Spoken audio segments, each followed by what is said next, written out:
Some national news outlets worry, without irony, that President Zelensky could be voted out of office if Ukraine holds elections. Donald Trump is demanding Zelensky hold elections that could oust him from office as the price of peace, laments The Telegraph. There are concerns that Ukrainian President Zelensky could be ousted from office after President Donald Trump said that Kyiv should hold elections, writes Newsweek. What?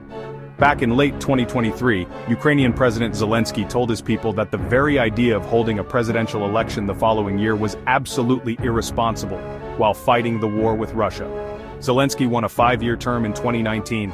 His term was scheduled to end in 2024, but with his declaration of martial law after the 2022 Russian invasion, there would be no election. Zelensky also outlawed the opposition party. President Trump, who is eager to end the Russian-Ukraine war that has cost countless lives and hundreds of billions in U.S. aid, much of it unaccounted for, is pushing Ukraine to hold an election. Trump's thinking makes sense. Without an election, Trump sees Zelensky as a dictator, as illegitimate, and therefore he should not be included in any peace talks with Russia. This is Trump's way of muscling Zelensky to the negotiating table. And right now, with this demand for an election, Trump appears to have checkmated him. To be clear, few things would make me happier than Russia getting its ass kicked out of Ukraine. Trump said, "There is no question Russia is the evildoer here. There is no question Russia invaded a sovereign country and started this war. But reality is reality. And the reality is that we are once again pouring hundreds of billions of dollars into a war that cannot be won. Ukraine is not going to win this war, and after Iraq and Afghanistan, I am done with America participating in endless wars." As far as the Ukrainian presidential elections, the establishment's excuses for Zelensky canceling elections make zero sense. They say Russia will interfere in the election, Trump went on. Well, that has always been the case in Ukraine. The war didn't change that, and let's not forget that Zelensky was the Russian favorite in 2019. Let's say Ukraine wins the war, and then holds elections. Guess what? Russia will try to influence that one as well. Fear of Russian meddling has been a constant in Ukraine for decades. This is not a new fear born of the war, Trump explained. The second excuse is especially stupid.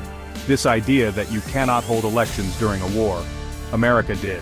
President Abraham Lincoln won a second term in the middle of a civil war.